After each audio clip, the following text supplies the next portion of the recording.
Welcome back to another episode of The Housing Market Makes No Sense.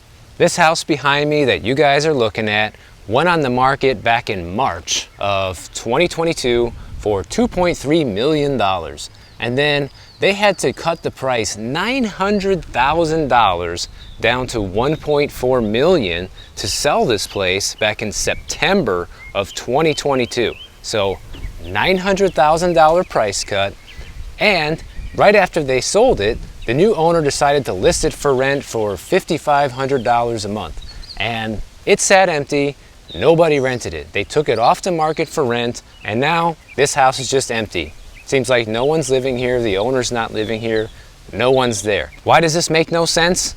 Well, let's think about this for a minute. First of all, they had to cut the price $900,000 to sell it, which means that their original idea of the previous owner of what this house was worth was so far out of reality, it's insane. And even the new owner, who paid $1.4 million for this tiny house, is also insane.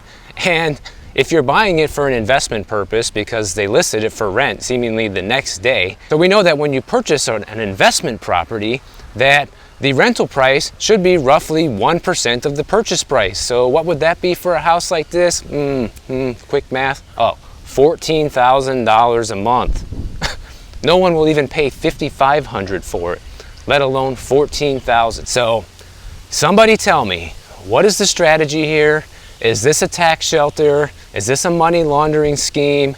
I don't know, guys. It probably could be all of the above. Let me know what you think about this, because I think it's just insane. And it's ridiculous stories like this that, if you ask me, is the reason why you're going to see so many real estate agents quitting the business in 2023. In fact, there was a new report out today of different stories of people who are actually doing this right now. One of them was a guy that got his license back when the market was booming a couple years ago, and he kept his part-time job working as a dairy manager at a grocery store. Well, now he's going back to just being the grocery manager at the grocery store because it's not looking too good. You know, being a real estate agent isn't working out so well for him.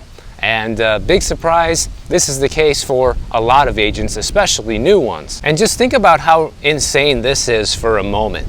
The amount of real estate agents by the end of 2020 that entered the business because everything was on fire was actually more than the number of homes for sale at the time.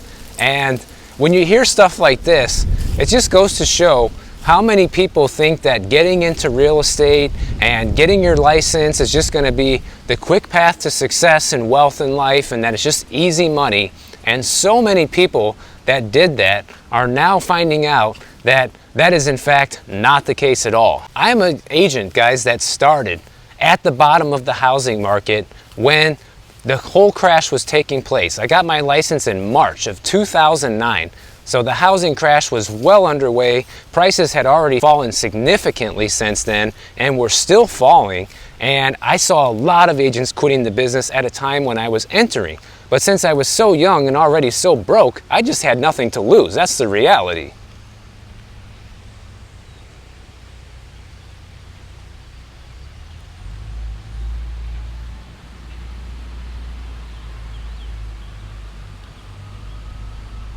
You know, a lot of people who got in on this thinking it was easy money are not in my situation. You know, they're heads of households, they're moms, dads, people that need to support a family. And when you're competing with more agents than there are homes for sale, well, obviously that's going to lead to a lot of people going hungry. So a lot of these real estate agents that got in over the past couple years that were surveyed with this are saying they're looking for alternative work now, because obviously the market has slowed way down. And when you don't have a long list of a roster of previous clients that you've helped that you can try to drum up business with, you're basically left with nothing, you know, besides your MLS dues and all the fees that it costs to become an agent, and no money coming in to pay for all this stuff. And to give you guys a snapshot of what a more successful agent looks like, a more realistic picture of what it takes to be in this business, the National Association of Realtors did a survey with agents, and this is basically the snapshot of what somebody who's successful in the business looks like. So you have the average agent that's been in the business for 8 years at least, and they're working about 35 hours a week, and they're pulling in $54K a year gross. So that's before taxes or anything like that. And that's not their take-home pay at the end. And 80% of those people said that they plan to stay in the business over the next 2 years. So if you're not in this category, if you're not established, then the odds of you making it right now in a business like this are not looking great. In fact, just look at this, guys.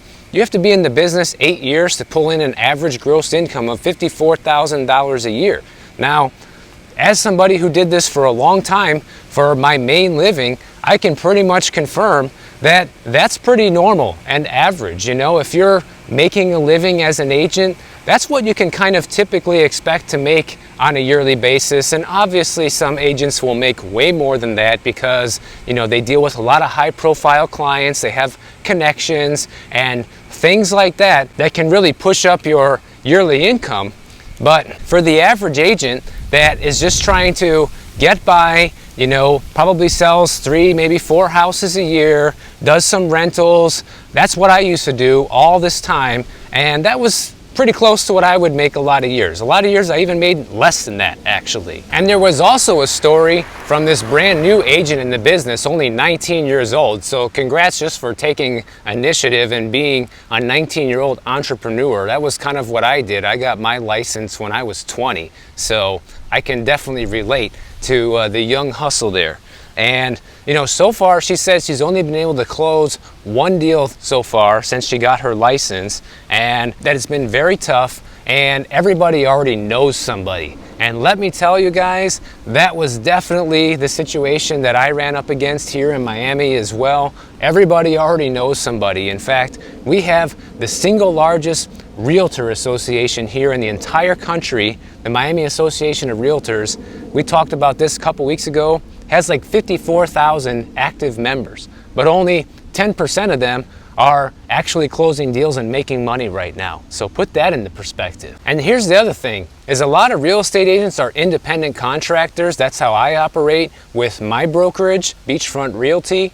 But like at Redfin, for example, they are treated as employees, and they've laid off hundreds of agents now because things are so slow. And there's this real estate company called La Macchia Realty. I have no idea if I'm saying that right, and I'm not even going to attempt to spell it. If you guys want to check that out, I have the article linked in the description.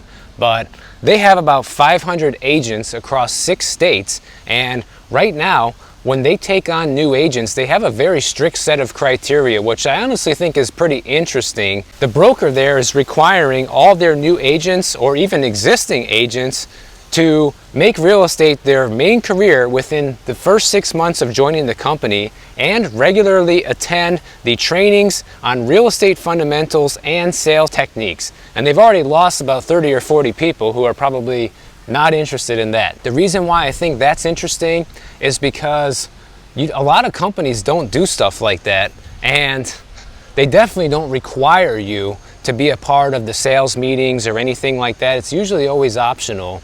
And if you really want to take the business seriously, then attending things like that can be pretty beneficial.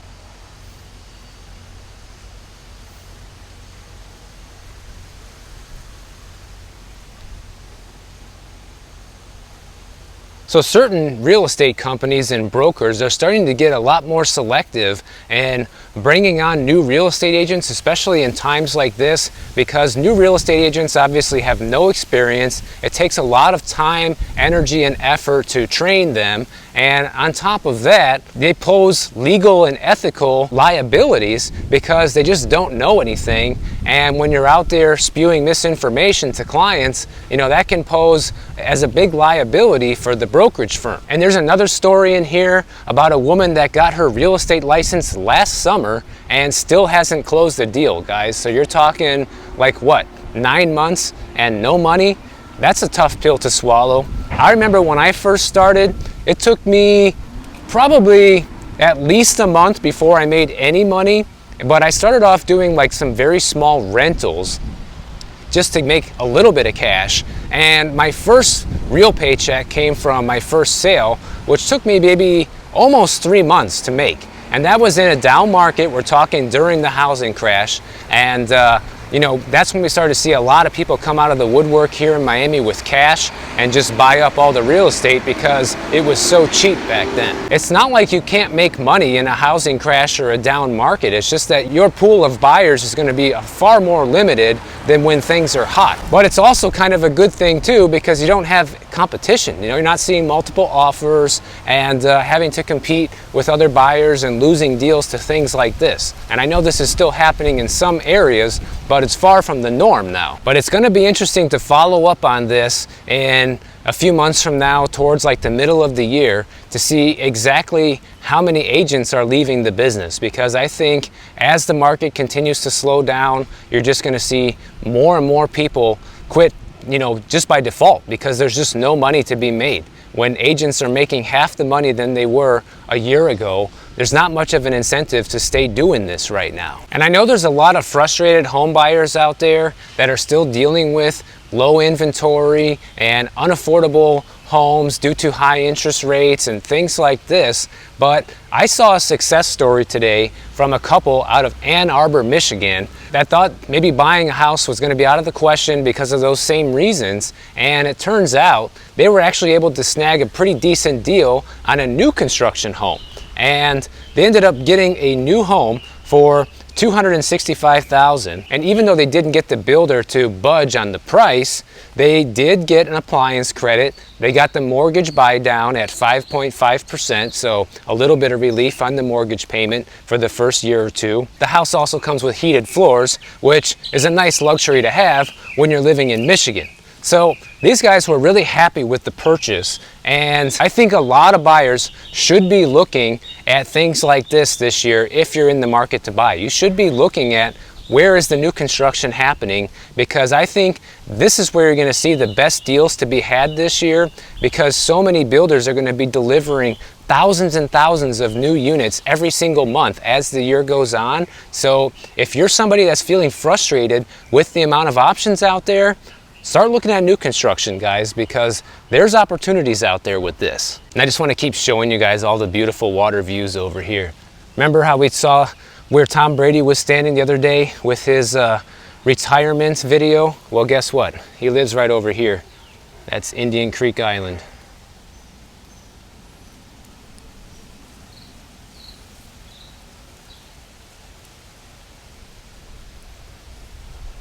I just wanted to stop at all the little water enclaves today over here by Surfside, because it's just so beautiful over here. Perfect day to come out and show you guys the weather and all these different water views here. One of my favorite spots to walk in. But you know, this new construction story with Ann Arbor, Michigan, and this couple finding success buying one of these homes is a good point to bring up right now, not only in terms of buyers looking for finding a good deal on a home, but this also explains why a lot of people that live in the Midwest, like one of my viewers, Jeff, you just always telling me what's happening in St. Louis, and I'm always thinking about you, Jeff, because you mentioned the other day how homes are still selling fast, and the reason for this is because they're still affordable. You know, St. Louis is a lot like Ann Arbor, Michigan with affordability. You know, a $265,000 home is still very affordable for today's home buyer, even with a 6% interest rate. And when you're buying new construction, like we just talked about, oftentimes you'll be able to get into the home for an even lower rate initially. That's why you're going to see in areas like this where homes are still deemed affordable, the market's still going to remain probably pretty strong throughout the year, as long as people still have jobs and the local economy is thriving. So, you know, this housing crash is definitely regional, but depending on how bad the recession gets, it can definitely hit the entire country, but it's not going to be all at once, guys, because we're seeing some areas already get completely slammed with price reductions and way too much inventory and, you know, things just not selling right now, versus you have areas like, you know, Michigan here and St. Louis, where homes are still flying off the shelf, so to speak. So this is probably going to be the tale of two real estate markets throughout the rest of this year, and depending on the severity of the recession, that's going to help determine where the market overall is going to take a turn. And the other reason why looking at home builders is a good option for buyers right now is because they're going to be the most desperate to offload these properties. When they're sitting on a few thousand empty homes or almost completed homes, you better believe that their motivation level to get those properties sold sooner than later is extremely high. And that's why this represents such a good opportunity for people this year. And one of the other reasons that new construction is a good deal as well, and there's so many of them for sale, is because a lot of buyers that, let's say, put a contract on one of these homes back in 2021 or the early part of 2022, were paying peak prices for these new homes, and now they've already gone down so much in value and they're selling for far less than what these people agreed to pay for them. You're going to see more people back out of these contracts. You know, builders have been reporting record amounts of contract cancellations for months now. So when you combine the contract cancellations with the inventory that's still being built, this is a huge opportunity right now. Now, if you remember my video from a couple days ago, and we talked about the whole vacancy tax situation that San Francisco is getting sued over right now, well, if you think that's bad, take a look at what Ireland is doing, guys. When I read this, I couldn't believe it. And I just think that this is going to completely crash Ireland's housing market and their economy in general, because the government is just so far overreaching and overstepping their boundaries with this. Check this out.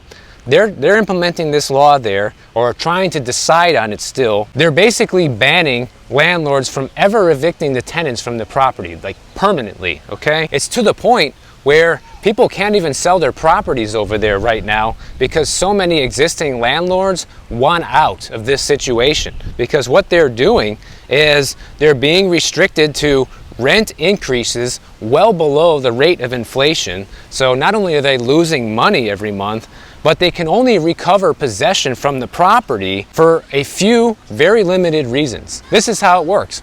Anyone who's been a tenant for 6 months has become entitled to be considered as having a tenancy of indefinite duration, okay?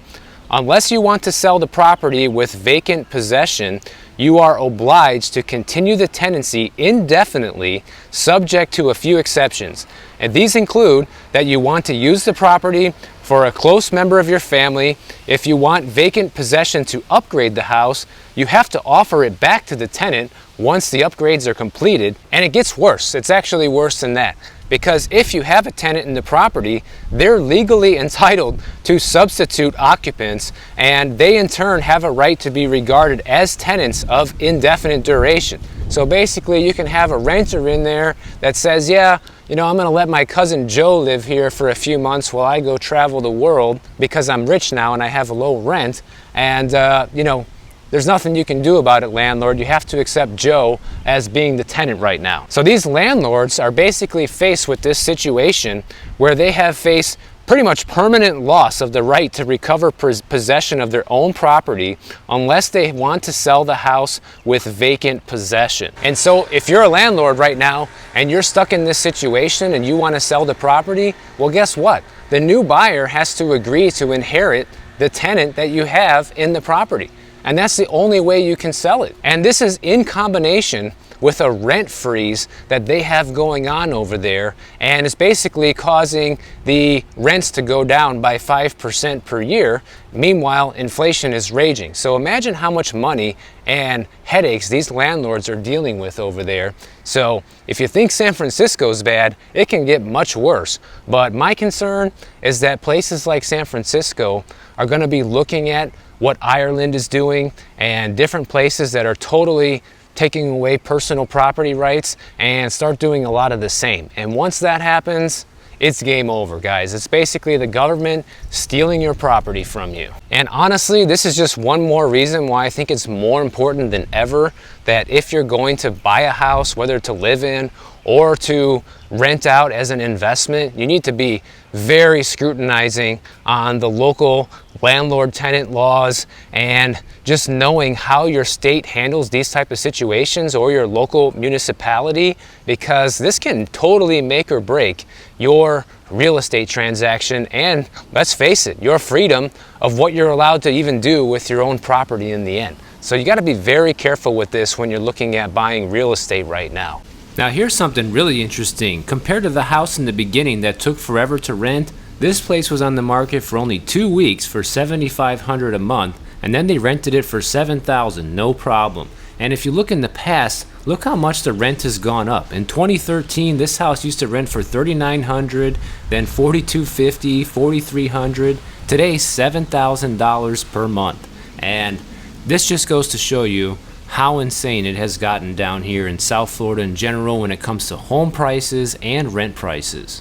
And most of you probably already know this, but yeah, inflation's actually going up, guys. Who would have thought, right?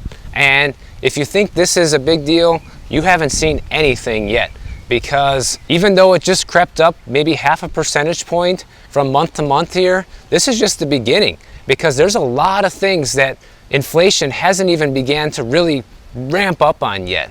And besides all of that, you know, one of the biggest problems, these inflation reports don't include the most important things that we all need. They're not including food prices, they're not including energy prices, the two things we need the most to live besides a place to live. And oh, by the way, that's up too. Housing alone in the CPI report is up 8% year over year right now.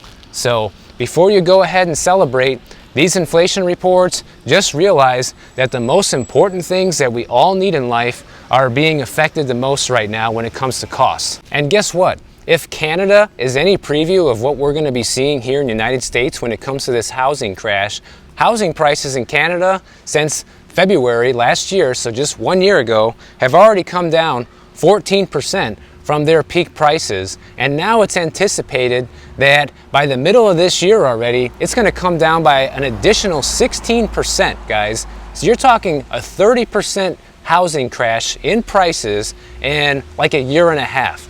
That is madness. I've never heard of anything like this. We've never seen anything like this.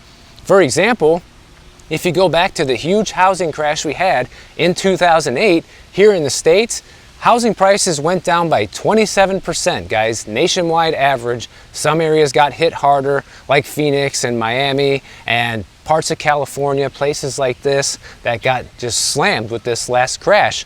But 27% on a nationwide average. But guess what? It took a few years for those prices to come down by that much.